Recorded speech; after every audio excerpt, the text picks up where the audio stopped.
দায়িত্বশীল মানব সম্পদ ও দক্ষ প্রশাসন গড়তে চায় সরকার, বললেন প্রধানমন্ত্রী তারেক রহমান। রাজধানীর নিউ ইস্কাটনে বিয়াম ফাউন্ডেশনের তৃতীয় ভবনের ভিত্তিপ্রস্তর স্থাপন করে এই কথা বলেন তিনি। প্রধানমন্ত্রী বলেন, দেশ ও জনগণের কাছে দেয়া প্রতিশ্রুতি কেবল রাজনৈতিক নয়, এটা জনগণের সাথে চুক্তি। প্রধানমন্ত্রী বলেন, সরকারি কর্মকর্তাদের দায়িত্ব শুধু প্রশাসনিক নয়, এটি প্রতিটি ক্ষেত্রে প্রযোজ্য। সরকারের সকল সেবা তথ্য মানুষের দোরগোড়ায় পৌঁছে দেওয়ার ওপর গুরুত্ব দেন সরকার প্রধান। জুলাই সনদের প্রতিটি বিষয় বাস্তবায়ন করা হবে বলেও জানান প্রধানমন্ত্রী। গুরুত্বপূর্ণ নৈতিক এবং সাংবিধানিক দায়িত্ব।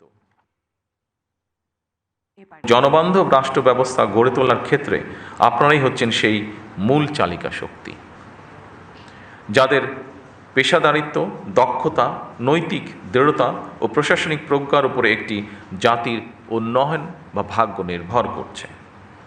আপনাদের প্রতিটি সিদ্ধান্তের প্রভাব কখনো একটি পরিবারে, কখনো একটি অঞ্চলে, কিংবা কখনো পুরা জাতির উপরে পড়ে।